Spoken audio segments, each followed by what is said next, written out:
ये एग्जांपल करते हैं। तो डिस्क है ना, इसका मास m है और ये रेस्ट करी प्लैंक पे, प्लैंक का मास m।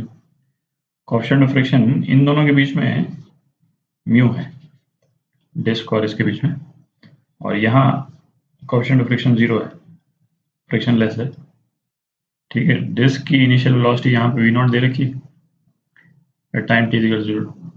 टाइम पूछा है जब डिस्क जो है रोल करना शुरू कर देगी इस प्लैंक के ऊपर। ठीक है, सबसे पहले तो फ्रिक्शन देखते हैं किस डायरेक्शन में लगेगा। ठीक है, इसका जो लोअर मोस्ट पॉइंट है, वो डिस्क का लोअर मोस्ट पॉइंट है, वो इस डायरेक्शन में जा रहा है, पॉजिटिव x डायरेक्शन में v0 वेलोसिटी से। तो डिस्क के ऊपर जो फ्रिक्शनल फोर्स लगेगा वो इस डायरेक्शन में लगेगा, F। ये डिस्क के ऊपर लग रहा है और ये तो एक्शन रिएक्शन पेयर है। तो ब्लॉक के ऊपर, मतलब ब्लॉक मतलब प्लैंक के ऊपर सेम फ्रिक्शनल फोर्स दूसरे डायरेक्शन में F मैग्नीट्यूड से लगेगा, सेम मैग्नीट्यूड से लगेगा। ठीक है, थोड़ा क्वेश्चन को विजुलाइज कर लेते हैं। प्योर रोलिंग की कंडीशन जब ये प्लैंक के ऊपर होता है ना, और प्लैंक भी मूव कर रहा हो, तो प्योर रोलिंग की कंडीशन क्या होती है? v ऑफ डिस्क बोल देते हैं उसको डिफरेंशिएट करने के लिए। Velocity of disc minus r omega, ये लोअर मोस्ट पॉइंट की वेलोसिटी है। लोअर मोस्ट पॉइंट की ये वेलोसिटी अपन देख चुके हैं। ये किसके बराबर होनी चाहिए? वेलोसिटी ऑफ प्लैंक के बराबर होनी चाहिए। तो प्लैंक के ऊपर जब डिस्क रोल कर रही है तो प्योर रोलिंग की ये कंडीशन है, इसको हमको सेटिस्फाई कराना है। कैसे सेटिस्फाई होगी? तो अब देखें कि पहले प्लैंक का देखते हैं। तो प्लैंक की इनिशियल वेलोसिटी तो 0 है, फोर्स ऑफ फ्रिक्शन इस डायरेक्शन में है, तो प्लैंक की वेलोसिटी धीरे धीरे बढ़ेगी। ठीक है, मैं मतलब ये वेलोसिटी ऑफ प्लैंक मैं लिख रहा हूँ, तो इसका एरो मार रहा हूँ, है ना, ये बढ़ेगी। अच्छा, जो डिस्क की जो लीनियर वेलोसिटी है v0 है शुरू में इनिशियली, ठीक है, ये धीरे धीरे घटेगी इस फ्रिक्शन के कारण, कम होती जाएगी। मतलब vd नहीं कम होगी, v0 कम होगा, जो धीरे धीरे vd के आसपास आ जाएगा। और ये फोर्स ऑफ फ्रिक्शन जो है वो एंगुलर वेलोसिटी देगा, और एंगुलर वेलोसिटी जो है वो बढ़ती चली जाएगी। ठीक है, तो ये तीनों चीजें एक साथ ही होंगी, और जैसे ही ये इक्वेशन सेटिस्फाई हो गई, वो प्योर रोलिंग शुरू हो जाएगी। ठीक है, तो करते हैं इसको। एक्सेलरेशन ऑफ डिस्क, ये क्या होगा? Force of friction upon mass of disc, mu mg upon mass of disc. कितना हो जाएगा? म्यू g हो जाएगा। ठीक है, अब इसका डिस्क का एंगुलर एक्सेलरेशन निकालते हैं। एंगुलर एक्सेलरेशन ये कितना हो गया? Torque upon moment of inertia. तो टॉर्क कितना हो गया? F R upon moment of inertia, mr²/2। तो कितना हो गया? 2f upon mr। तो ये हो जाएगा 2 म्यू g/r। ठीक है, यदि टाइम t के बाद में यदि प्योर रोलिंग शुरू होती है, ठीक है, तो टाइम t के बाद में लीनियर वेलोसिटी क्या हो जाएगी डिस्क की? अब हम फाइनल वेलोसिटी निकाल रहे हैं बेसिकली। तो ये हो जाएगी v0 minus acceleration into time. तो v0 माइनस म्यू gt, एक इक्वेशन तो ये आ गई अपने पास।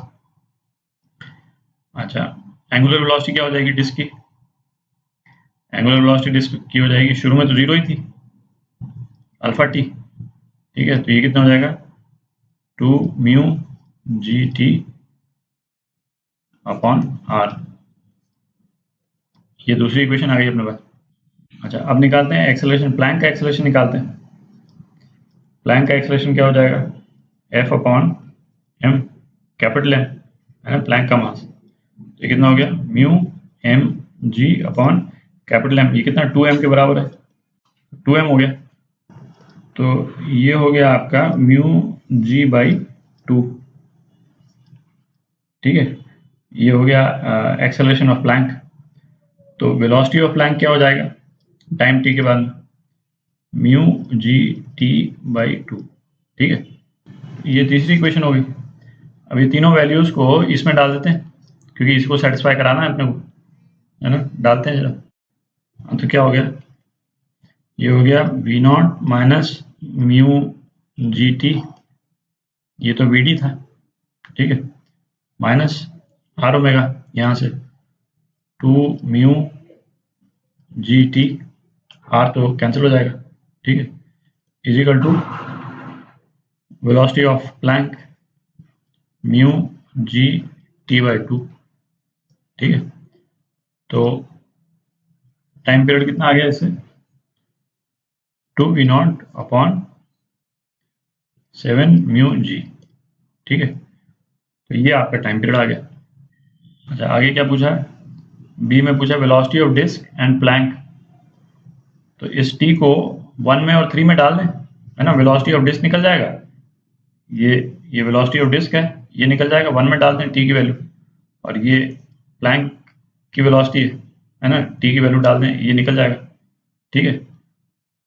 तो टी की वैल्यू डाल देते हैं इसमें, तो इसमें आ जाएगा आपका वी डी जो है, ये आ जाता है 5v0/7, ठीक है। और वेलोसिटी ऑफ प्लैंक जो है वो क्या आ जाएगा, v0/7, ठीक है। तो ये आ गए आपके, ये पार्ट बी का आंसर हो गया, ठीक है। अब ये निकालते हैं वर्क डन बाय फ्रिक्शन, ठीक है। तो work done by friction basically क्या होगा, इसको मैं डब्ल्यू बोलता हूँ, W F, work done by friction, initial kinetic energy minus final kinetic energy. जो काइनेटिक एनर्जी में जो रिडक्शन होगा उतना काम जो है वो फ्रिक्शन ने किया होगा, ठीक है। तो इनिशियल काइनेटिक एनर्जी तो जो है वो केवल ट्रांसलेशनल है कि नहीं, वो क्या है, हाफ एम डिस्क का v0 स्क्वायर, ठीक है, माइनस फाइनल काइनेटिक एनर्जी। तो फाइनल काइनेटिक एनर्जी मतलब इसको कर देते हैं kinetic energy final of disc plus kinetic energy final of plate, ठीक है। तो कितना हो गया, ये तो यूं का यूं माइनस, अब kinetic energy final of disc, ठीक है। तो इसके दो कंपोनेंट हैं काइनेटिक एनर्जी के, एक रोटेशनल और एक जो ट्रांसलेशनल मोशन हो रहा है उसके कारण। तो हाफ एम मतलब डिस्क का ही mass V D square plus half I omega square, ठीक है। ये टोटल काइनेटिक एनर्जी हुई, क्योंकि डिस्क जो है वो रोटेशनल और ट्रांसलेशनल मोशन दोनों कर रही, ठीक है।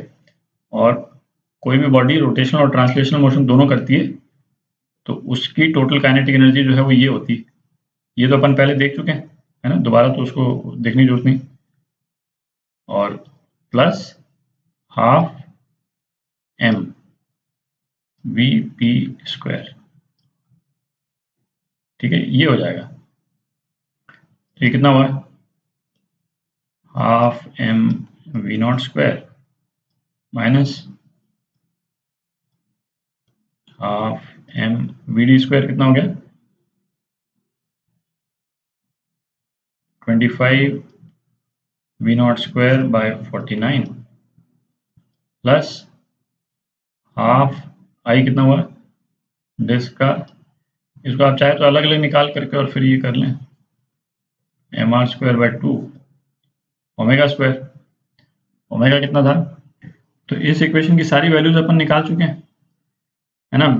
ये एम वी नॉट ये तो इनिशियल वैल्यूज हैं, वी डी यहाँ से डाल दीजिएगा, ठीक है। वी डी की वैल्यू यहाँ से ये आ जाएगी, है ना। इसका डिस्क का मोमेंट ऑफ इनर्शिया अपने को मालूम ही है, M R square by 2 omega, omega अपन ने जो निकाला था, है कि नहीं, वी डी बाय आर नहीं होगा, वो जो एक ओमेगा अपन ने निकाला था, है कि नहीं। तो उसमें से जो इक्वेशन नंबर 2 थी मेरे ख्याल से, है ना, उसमें से आप उससे आप ओमेगा निकाल लीजिए, ओमेगा डाल देना है। और यहाँ पे ध्यान देना है एम जो है वो 2m के बराबर है, ठीक है। और वीपी जो है वो यहाँ से वीपी डाल देना है। लंबा सा है मतलब, है ना, उसमें हम कर नहीं रहे हैं अलग से, बट सारी वैल्यूज मालूम ही है ना, आप डाल दीजिए आंसर आ जाएगा आपका। और प्रिंसिपल अपन डिस्कस कर ही चुके हैं, है ना, चेंज इन काइनेटिक एनर्जी, उतना काम जो है वो फ्रिक्शन ने किया होगा, ठीक है।